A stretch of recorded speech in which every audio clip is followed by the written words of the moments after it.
Now, the only thing I have written to start this segment off is oodles of robots coming to a home near you. Shelby, what does that mean? Well, we can start with Elon Musk's recent comment from Saudi Arabia saying that everyone will want humanoid robots in the near future. He compares it to having C-3PO and R2-D2 in your living room helping you out with your chores. It's interesting, and there's a whole lot of curious things happening in the world of AI right now. Can we just clarify something, though, before we go further? Isn't he the same man that said there's a 20 or 10% chance that robots will annihilate humanity in the next 20-odd years? Yes, that's true, too. Isn't he also the same guy who wants to make cyborgs in real life? It appears, given, have you seen Optimus? Yes. This is Tesla's version of a humanoid robot. It's one of many coming out. Figure AI has others. Boston Dynamics also has others.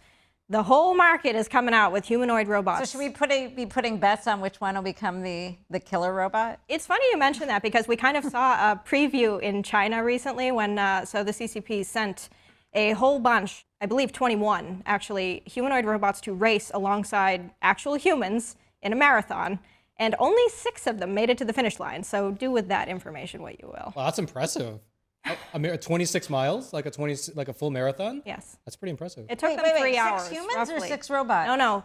They started with 21. Only 6 actually completed the race. What happened to the others? Just huffing and puffing by the Like side? the North Korean Olympics. There was a range of problems. Some of them glitched out. One of them actually laid down at the starting line, right? That would be me. That robot is me. You got nerves. Yeah, there were others. Even the winning robot still had to stop 3 times to have its battery charged, and it also fell once. So what can these things do for me? I know I have the one that vacuums. It's like a disc, Yeah, right? like the disc that goes around the floor and cleans up the breadcrumbs when you're cooking. But These I mean, are a can little they- bit can they next do the generation from dishes? your average Roomba. What can they do? Actually, I'm glad you mentioned that because, yes, some of the latest ones, there's one called Pi 0.5, and it's being touted as revolutionary because of one specific thing. Humans, in general, have the ability to generalize when we move, right? If I was to pick something up, I don't need to know exactly where this is in space in order to effectively interact with it. A robot typically does. They're very, very bad at being able to grab something in space without knowing the exact precise calculation, the exact location, the exact grip strength that would be needed to interact with the object. But this robot is different. Now, it is actually able to understand commands in plain language, like a researcher can tell it, go put the dishes in the sink, or go pick up the laundry on the floor and put it in the basket, and it will carry those out with roughly 93% accuracy, if I remember correctly. Wonderful. Go pet the dog. Well, so Shelby, do you have a clip of the Tesla robot? I do. I'm going to have, I'll put it up for you all on screen later on, but I don't have one to play for us. Is it the dancing one? Yeah, so that's the one that really went viral lately. This robot can break dance. Elon Musk actually had a separate one that came out, and it, is doing these crazy dance moves. It's not the only one. There are others that are doing cartwheels. They do more than just dancing. Right, quite a lot of things. And the freaky part, I think, for a lot of people is that some of these models look very robotic in the way they move, but others look humanoid when they move, like truly humanoid. For instance, when you run a short distance across a room, when you stop, your weight shifts as you stop moving, right? These robots actually look that way when they run. Fascinating. All right, Shelby, we have a surprise for you. It's not a robot. We just have the clip of the Tesla dancing robot. We had it lined up so we can play it now if you'd like to see it. Please. Excellent.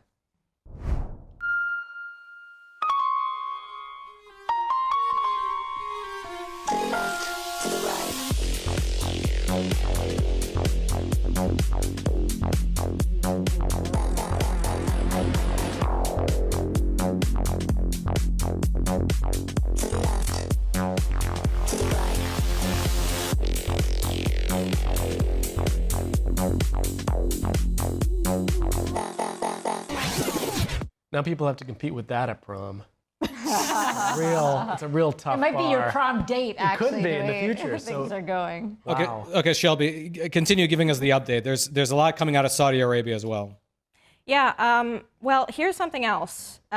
So take into account the battery life issue that we just talked about with this race that we saw these robots participate in China, right? even in the best case scenario, the winning bot had to stop and recharge multiple times. These batteries are lithium ion batteries, right? Really critical component, especially when you look at it from the China perspective. What does China want, right? They have a 90% dominance over all the world's processing and refinement of rare earth metals. And rare earth is what's used in these batteries. So obviously the CCP is touting this update and this progression in artificial intelligence as a point of national pride, if you will. But again, we're seeing the pushback from the US side to bring in the fact that we need to be able to compete with this. And again, you're seeing these US kind of companies bring in more and more. Well, but you went a different angle there. Where the components of the battery come from are the least of my worries when these robots are coming here's out. the thing. Why do you want AI? Why do you want these humanoid robots? What's the application for them? Okay, they can maybe clean your house, but they might also go to war one day. I agree. Or they'll just take your jobs. That's the other thing, right? Because a lot of people are looking at these robots and they're saying there's a lot of house chores, like a cleaning lady or something like that. You can have the robot do it. And in the future, you know, you can have, if you have a farm, you could have them seeding the trays. If you do any type of anything, driving. a pet grooming industry, if they don't smash the dog, you can have them doing it. You can replace your workforce. Autonomous cars is another big one. There's actually a company called Aurora Innovations that's really doing something interesting right now. So they have a truck that is fully autonomous, and it's actively hauling freight from Dallas to Houston right now. And it's actually considered, there's a 5-tier scale on the level of autonomous that a vehicle can achieve. And right now it's sitting at a 4. The only constraint is that it can't drive in heavy rain. So you want to talk about taking jobs away, the trucking industry is in for some interesting changes coming up. Young men without a college degree, that's number one for them. Let me ask you, so you mentioned Pi 0.5 and Tesla is having a robot. Boston Dynamics is creating a robot. Out of the ones that are, I guess, the closest to being marketable, are any made in China or are they made in the US predominantly? Do you know? Right now it's looking like a lot of US progress. I can tell you that much. All right.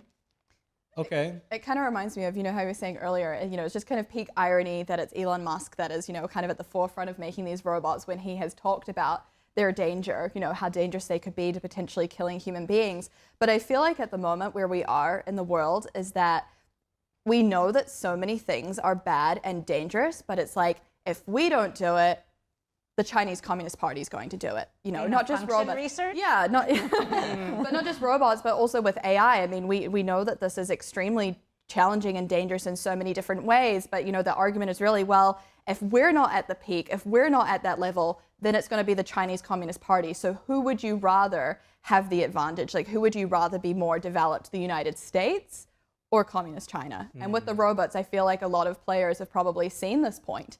And that's why it's the United States that is leading, this robot development. Yeah.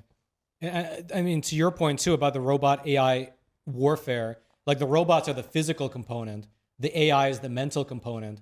And I mean, you can easily extrapolate 15, 20 years and imagine like that dancing robot, that's already very impressive. I can tell you something else on that front too. There are other forms of these. Actually, I believe Pi 0.5 is one of these.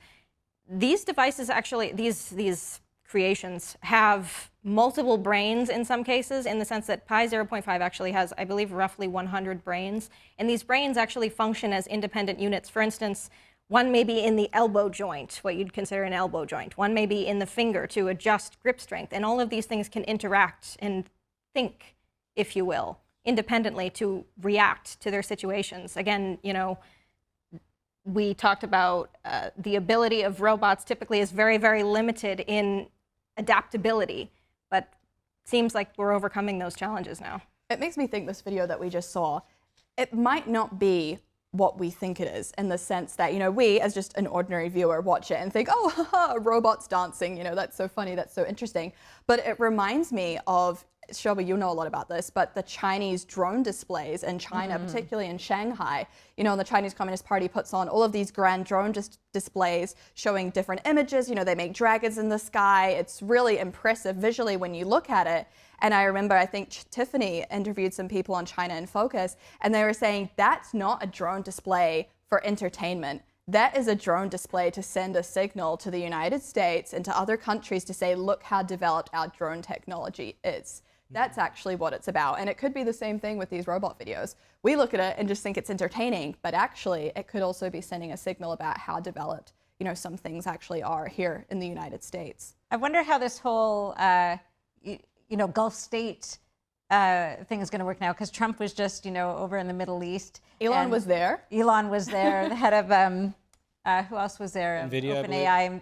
NVIDIA was there, right. So anyway, the point is they're setting up the Gulf states to be sort of the next hub, right? And they want them to use American AI instead of Chinese AI, right? But some deal was just signed today or announced, right, with the Dubai. Exactly. So they're going to be sending they're going to be, selling all like massive numbers of chips there for them to literally become a hub, part of, the shift away from the oil economy and stuff. So there's going to be another center of innovation. And who knows what that'll look like, and where that will go. And at the same time, we're also really trying to double down on eliminating chips from China, right? At this point, because we just saw, the statement come out from the Commerce Department saying that any country that violates or purchases a Huawei-made chip will face consequences, right? With the implication being that the Huawei chips contain American-made technology. Here's a story that I pulled ahead of today's episode. I also read it earlier, but this is a Reuters piece. It's titled, "Rogue Communication Devices Found in Chinese Solar Power Inverters." Now, this is based on several quote-unquote experts who wanted to remain anonymous, so I take it for what it's worth. I mean, if you believe the reporters, then what happened was that these solar panels in America that are connected to the American grid, in their inverters, they have like a Chinese device that is not labeled in the actual manifest of what the product is, but it could be used remotely by, I guess, China to cut off the grid that the solar panel is attached to. I'm not sure how it all works, but the point is there's like an extra part in the inverter that's not supposed to be there, and it can be used, by the Chinese to cut off the electrical grid that these are connected to. So that's an excellent example of why, if there are going to be robots, they should have nothing to do with China, not only in like the final stage of manufacturing, but like in any critical stage, like leading up to the final product. It's not the only example either. We also saw almost the exact same situation with smart cranes used at seaports, right? So these cranes are responsible for transporting and arranging shipping data. So everything coming in to our country in shipping containers, these cranes will have that information that can then remotely be sent back. Okay, so as I'm raising my own son, I realize that he won't know a lot of the things that I grew up with. An example, we go to the supermarket. It's time to pay. He looks at me and goes, "I want to tap to pay." So I give him my credit card and he taps to pay. And that's all he knows. He also knows how to insert the chip. But basically, like, I realized that probably by the time he's like 10, he'll very rarely touch cash. That's one example. An auxiliary example is education. So like, as he's growing up, by the time he enters high school, which is going to be like 15 years from now, like, what will the AI situation look like there? Grace, what does it look like now? Well, there may be still hope for your son, but there's lots of hope. But in terms of the way that you grew up, but we'll get to that. So New York Magazine just put a piece out, I believe it was last week. They interviewed a number of students, and as we all know, AI is completely proliferating. College campuses, high schools, everything, students are using it.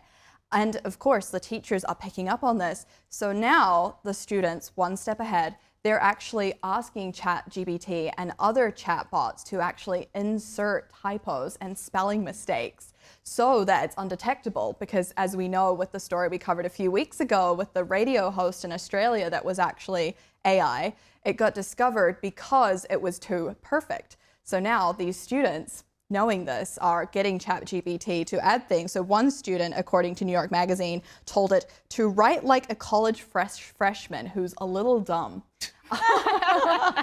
And so aiming for the C. Yeah, aiming for the C, exactly, so that it's not detectable. I just thought It was so interesting. It made me think of that saying, to err is human, to forgive is divine. Now it's like to typo is human, to be perfect is ChatGPT. So this is a problem that students, colleges are grappling with. And it's not just that they're telling it to dumb it down in some way. They're also putting it through multiple different kinds of AI platforms to basically filter out the roboticness, filter out the AI system. And so it's becoming increasingly challenging for teachers to pick up on this. And it's quite funny too, because they themselves are also using AI to detect the AI. But the problem is that it's really not accurate. Even a lot of the platforms themselves, I believe OpenAI says that it can't be trusted to detect AI itself. So what's actually happening is that a lot of teachers are really, really put off by using this because of fear of it potentially being wrong. Coming back saying it is AI, but actually it's not. And so I was reading another really interesting essay that was full of a number of comments from professors and teachers, and they were saying that actually the most harmful part of AI in college being used, by the students, it's not actually the lack of learning, the loss of learning by the students, but it's actually the loss of trust. It's the breakdown of the teacher-student relationship. I mean, as we all know, any relationship, in life is really built on trust. But if you can't trust your students that they're actually turning in their own work, and then you as the teacher, you don't want to make a false accusation because that could be the destruction of that relationship for good. And when you're in college, you may have the same professor for years. And so it's very interesting because I never thought of that. I just thought, oh my gosh, like these kids, these students, they're not going to know anything. They're not, once they get out in the real world, their critical skills, their research skills, it's all going to be gone. But actually, it's this loss of trust and breakdown of the teacher-student relationship that is alarming most professors, some professors the most. The plagiarism thing has always been a problem in college. And, used to be that people would just copy paste stuff from Wikipedia. But now they have their AI to do it. But it seems, I don't know what hope you're talking about for Roman's poor child. This is very grim. And it sounds like the future of education is just one machine communicating with another. Well, it's true because a lot of professors are actually using AI to grade. So it's just the student's AI versus the professor's AI. And so what this points to is at some point, there's going to have to be a reimagining, a rethinking of what education actually means. What should they be learning? What is it? But I was reading, or we get the pushback and we go, in reverse to something, better, more human, more real. I was reading a column in the Epoch Times about 2 weeks ago by Jeffrey Tucker, and he writes these beautiful columns. And he was talking about, why should we learn, and exactly this issue. If you, in your pocket, you've got all the knowledge possible, why should you bother learning? And he was kind of giving this example of walking into an apartment lobby and looking around, and just by virtue of the knowledge that's in his head, he can look at it and say, this is from the 20s, this is Art Deco. Oh, that wallpaper, that's probably from the 50s. Oh, those are these modern lights, they're horrible and harsh. And oh, whoever painted the banister, couldn't be bothered to sand it first. And, just all of this stuff that you can glean and say about the world because you actually have knowledge in your brain, not relying on the device, and how much a richer experience obviously that is, and what's lost if your robot companion will fill you in with that. Once they have the perceptibility. All right. Before we started filming, we were discussing this topic, and Cindy said this quote. You can write it down, and it's a good quote. Quote, Cindy, "We need a whole new education paradigm." I couldn't agree more. Thank you so much for joining us. All right, I know exactly what you're thinking. That was a great clip you just watched. Now, if you're watching on YouTube, make sure to follow, and also check out either these videos, or maybe they're on this side, I don't know which side they're on, but we set it up so these are the videos that YouTube is suggesting to you as the best ones that you'll probably like the most. So check them out, this side,